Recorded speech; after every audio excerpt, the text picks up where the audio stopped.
परमेश्वर की स्तुति हो।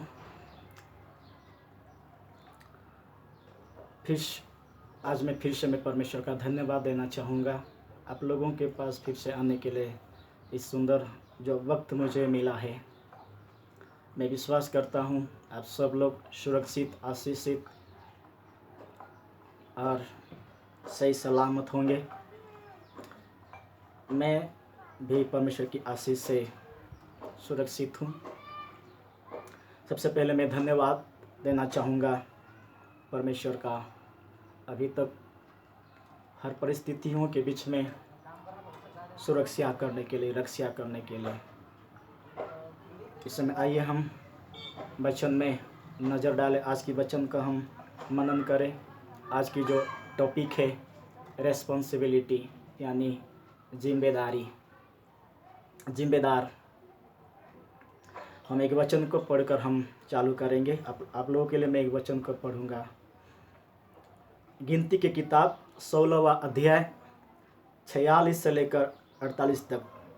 गिनती की किताब बुक ऑफ नंबर्स 16 अध्याय 46 से लेकर 48 तक। और मूसा ने हारून से कहा, धूपदान को लेकर उसमें वेदी पर से आग रखकर उस पर धूप डाल। मंडली के पास फुर्ती से जाकर उसके लिए प्रायश्चित कर, क्योंकि यहोवा का कोप अत्यंत भड़का है और मरी फैलने लगी है। मूसा की आज्ञा के अनुसार हारून धूपदान को लेकर मंडली के बीच में दौड़ा गया और यह देखकर कि लोगों में मरी फैलने लगी है, उसने धूप जलाकर लोगों के लिए प्रायश्चित किया। और वह मुर्दा और जीवितों के मध्य में खड़ा हुआ, तब मरी थम गई। परमेश्वर की स्तुति हो। आज हम लास्ट में इस प्रकार एक वचन को हमने पढ़ा 48 वचन में, तब मरी थम गई। लिखा गया है देन प्लेज स्टॉप्ड, तब मरी थम गई। आइए हम सब मिलकर एक बार कहें, तब मरी फैल गई। कब? तब क्या थम गई? मरी थम गई। कैसे?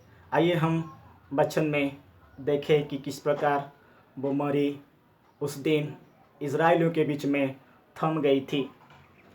इन वचनों से मैं आपको बारीकी से एक एक करके यहाँ पर कम से कम 5-6 जो बातें हैं आप लोगों के सामने मैं रखने की प्रयास करूँगा, समझाने की कोशिश करूँगा। प्रभु आपको तथा मुझे आशीष करे। पहली बातें हम इस प्रकार देखते हैं कि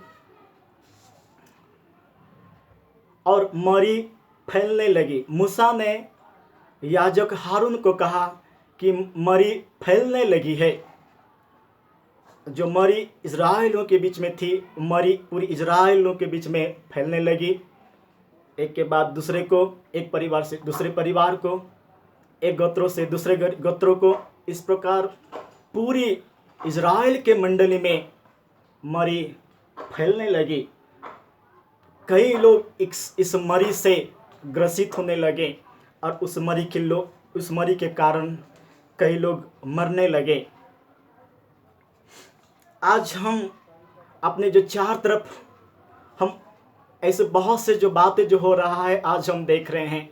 आज भी कई प्रकार से लोग मरते जा रहे हैं।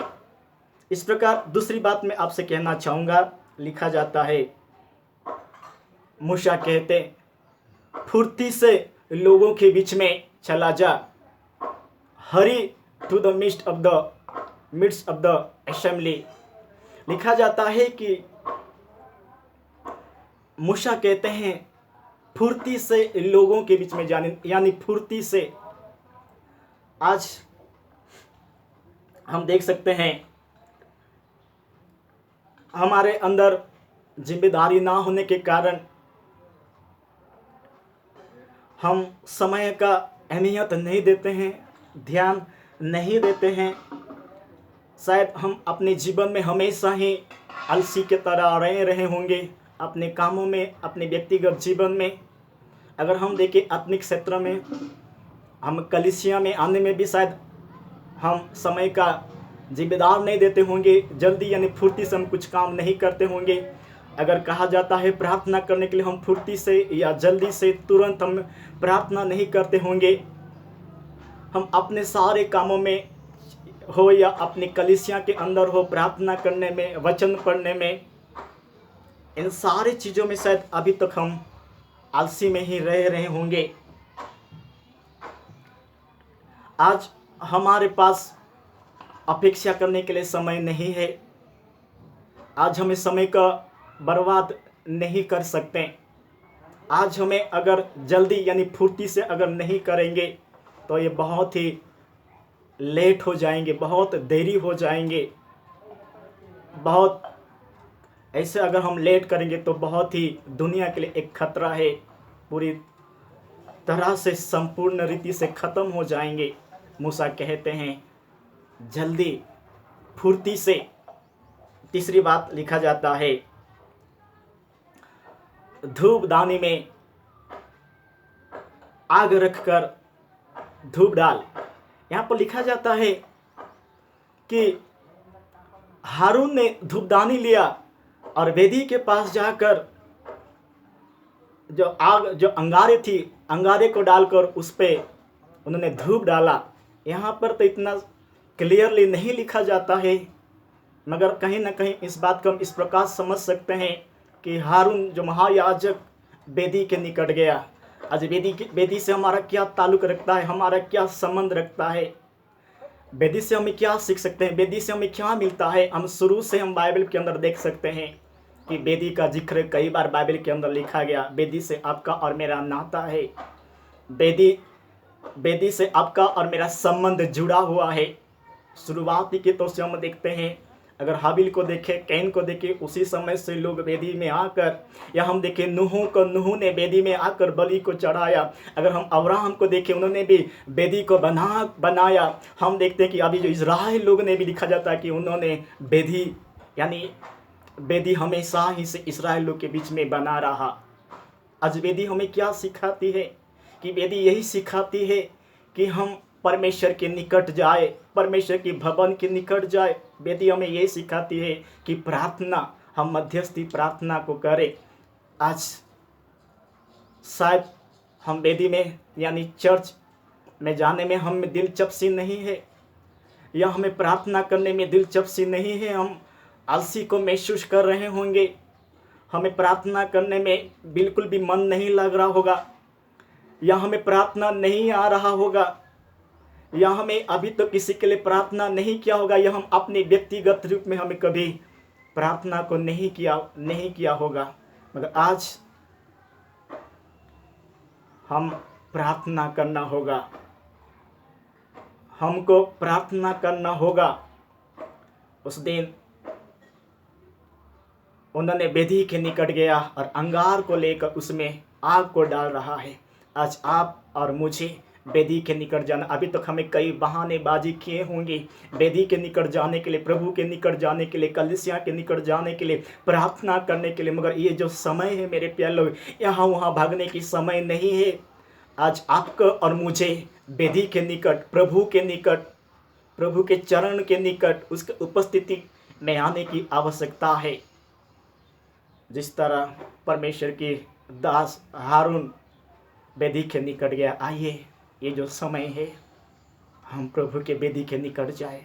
ये जो समय है हम प्रार्थना करने की जो समय है, ये जो समय है विनती करने की समय है, ये जो समय है दुआ करने की समय है, ये जो समय है घुटने में आने की समय है, ये जो समय है हमारे देश के प्रति, हमारे गांव के प्रति, हमारे प्रियजनों के प्रति प्रार्थना करने की समय है।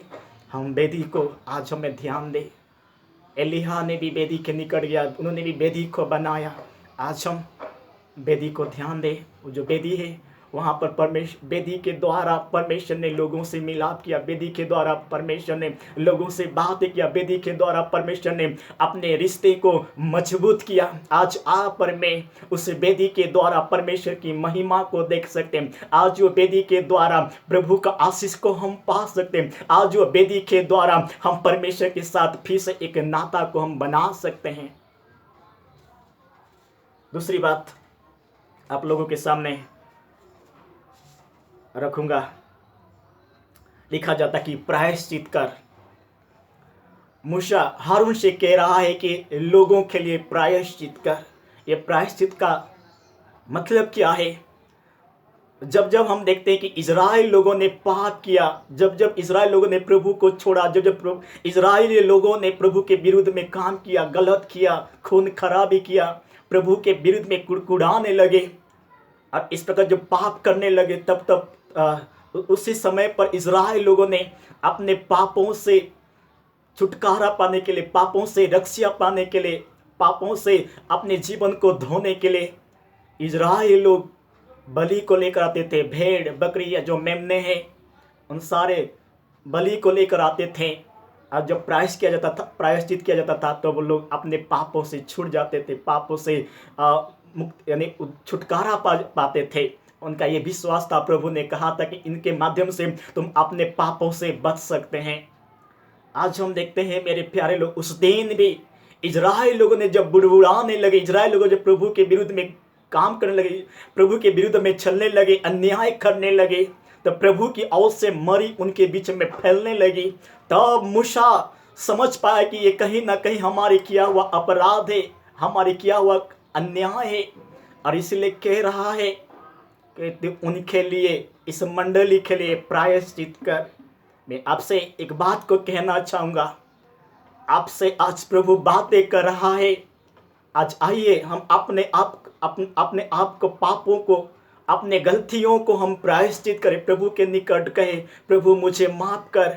आज अभी तक शायद मेरे फेलो हम अपने जीवन को प्रायश्चित नहीं किया, हम अपने गलतियों को नहीं माना, अपने पाप को हमने स्वीकार नहीं किया। आइए, ये जो समय है प्रभु हमें क्षमा करना चाहता है, हम अपने पापों को स्वीकार करें, हम कबूल करें। प्रभु हमारे परिवार को आशीष देना चाहता है, पर प्रभु हमारे परिवार को बचाना चाहता है, प्रभु हमारे परिवार से हर एक खतरों से रक्षा करना चाहता है, प्रभु हमारे परिवार के अंदर कृपा करना चाहता है, और वो चीज़ जो पाप है उन सारे चीज़ों को वो अभी तक रोके रखा है। आइए हम दूसरी पहलू आपसे कहना चाहूँगा। हम दानिएल की किताब में देखते हैं, दानिएल ने प्रभु के निकट जाकर लोगों का जो पाप है, इस्राएल को जो पाप है, उन सारे पापों के लिए प्रभु से क्षमा मांग रहा है, प्रार्थना कर कह रहा है, प्रभु हमारे पूर्वजों ने जब बाप दादा ने जो गलती किया है, पाप किया है, तुझे छोड़ दिया है, जिसके कारण आज हमारा इजराइल टूटा हुआ है, गिरा हुआ है, माफ कर। प्रायश्चित कर रहा है दानिएल। आज आए, आज हमारे बच्चे का जिंदगी क्या है, आज हमारे परिवार का जिंदगी क्या है, आज हमारे बाजू वाले का जिंदगी क्या है, आज हमारा देश किस प्रकार पापों से भरता जा रहा है, अंधकार से भरता जा रहा है। आज उनके लिए कौन प्रायश्चित करेगा? आज उनके लिए कौन प्रभु के निकट जाकर बलिदान करेगा? आज उनके लिए कौन स्वीकार करेगा? आज मेरे प्यारो, आज क्या ये जिम्मेदारी उठाने के लिए आज हम तैयार हैं कि आज मुझे भी दानिएल के तरह मुझे प्रभु के निकट घुटने में आकर कहना चाहिए, प्रभु जी आज मेरे देश की पाप को क्षमा कर, मेरे देश को बचा, मेरे लोगों की पाप को क्षमा कर, मेरे लोगों को बचा। आज हम प्रायश्चित को लेकर प्रभु के निकट जाए, प्रभु से हम कहे कि हमारे पापों को क्षमा कर। आज अभी तक अगर ऐसे जो चीज़ें जब प्रभु के नज़र में पाप है, आइए हम उसको छोड़े, प्रभु के निकट आए, अपने सारे गलतफहमी यहाँ से हम दूर निकल के आए, प्रभु के चरण में आए। आज वो हमें क्षमा करेगा। आइए उसका दूसरा वचन क्या लिखा जाता है, पांचवा जो विषय इस प्रकार लिखा जाता है, जीवित और मुर्दों के बीच में खड़ा हो गया। लिखा जाता है कि महायाजक आरून क्या करते हैं कि जीवित और मुर्दों के बीच में जाकर खड़ा हो जाते हैं।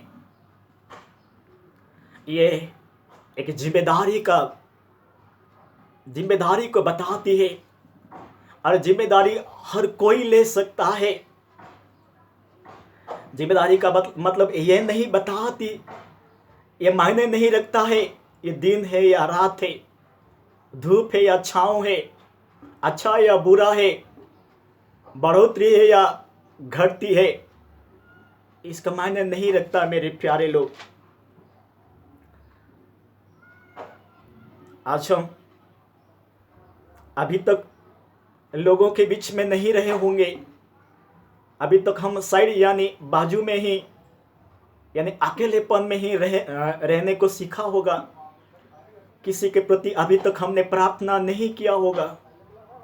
हम अपने बारे में ही हमें हर बार सोचा होगा, अपने भलाई, अपने काम, अपने उन्नति, सिर्फ अपना अपना अपनापन ही हमने सोचा होगा। हमने सिर्फ अपने बेटे के लिए सोचा होगा, हम सिर्फ अपने परिवार के लिए सोचा होगा, सिर्फ हम अपने नौकरी के लिए सोचा होगा, सिर्फ हम अपने सारे कामकाज के लिए हम सोचा होगा।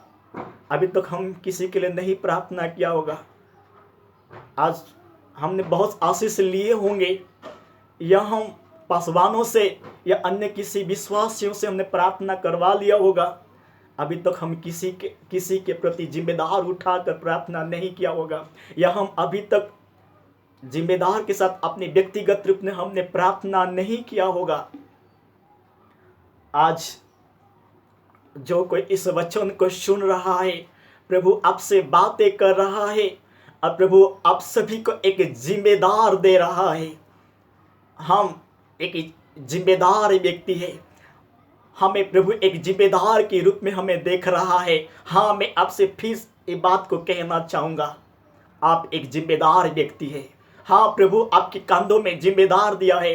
हाँ, आपके हाथों में प्रभु एक जिम्मेदार दिया है। प्रभु विश्वास कर रहा है कि सचमुच आप उस जिम्मेदारी को सही से उठाएंगे। जिस प्रकार हारून ने उस जिम्मेदारी को उठाया और लोगों के बीच में गया, हम देख सकते हैं जो कोई व्यक्ति जो जिम्मेदारी को लेता है वो हमेशा लोगों के बीच में जाता है। जिम्मेदारी लिया हुआ व्यक्ति कभी भी जो समस्याओं को देखकर, मुश्किलों को देखकर और दूर चला नहीं जाएगा और भटक नहीं जाएगा। अगर उन सारे मुश्किलों के बीच में, समस्याओं के बीच में, वो बीच में लोगों के प्रति, गांव के प्रति, देश के प्रति वो क्या करेगा? बीच में ही खड़ा रहेगा। मगर आज हम जिस हालत को देख रहे हैं, आज जिस परिस्थिति आज हम अपने देश में तथा अपने देश से बाहर और कई सारे देश में आज हमें क्या परिस्थिति को आज हम देखते हैं, आज क्या हमें यही लगता है कि हम हाथ में हाथ देकर बैठे हैं? आज लोग महामारी से, भूखमरी से जब मर रहे हैं, उनके आंकड़े का हिसाब यानी गिनती करने के लिए हम व्यस्त हैं क्या? आज ऐसे कई लोग हैं जो एक समय का खाना नसीब नहीं होती, जिनके कारण कूड़े में फेंके गए रोटी चावल उठा के जीने की प्रयास करते हैं। ऐसे बहुत से लोग हैं जिनके जेब में, जिनके हाथ में 1 रुपया नहीं, जो रोता हुआ अपने जो बच्चा है उस बच्चे को दुकान से कुछ खरीद कर दे सके। ऐसे भी बहुत से न जाने कितने लोग जो हमारे आसपास है, 2-2 3-3 दिन तक पानी पीकर खाली पेट सो रहे हैं। ये जो कोरोना वायरस कई सारी जिंदगियों को तोड़ मरोड़ कर दिया। किसी के परिवार का बाप को छीना तो किसी के परिवार का बेटी को, किसी के परिवार का माँ को छीना तो किसी के परिवार का बेटी को छीना, और क्या क्या वो छीन लिया है। मगर मैं ये बात को कहना चाहूँगा, जिस भी परिवार से बाप गुजर गया, उनके पूरा परिवार अंधकार से भर गया, और जिस किसी के परिवार से बेटा गुजर गया, उनका तो पूरा परिवार ही जो बुढ़ापे में सहारा था, उनका कमर ढीला कर दिया। उनके आंसुओं का कीमत को कौन समझ सकता है? आज हम शांत हैं, आज आप और मैं शांत है। क्या मैं आपको एक सवाल करना चाहूँगा, क्या आप शांत है? लिखा जाता है वचन में, the priest Aaron he took the responsibility. परमेश्वर की जो दास याजक हारून ने एक जिम्मेदारी को उठाकर लोगों के बीच में गया, आज लोगों के बीच में आज आपको और मुझे जाना होगा। आखिरी बात मैं आप लोग को कहना चाहूंगा,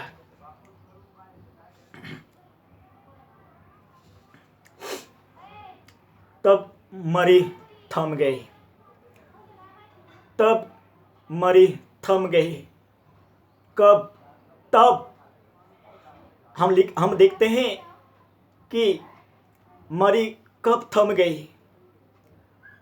तब जब हारून ने मूसा का कहा गया बात को सुनकर धूपदानी को लेकर वहां पे आग को रखकर और उसके ऊपर धूप को लेकर जब लोगों के बीच में दौड़ा गया, लोगों के लिए प्रायश्चित किया, तब लिखा जाता है कि मरी थम गई।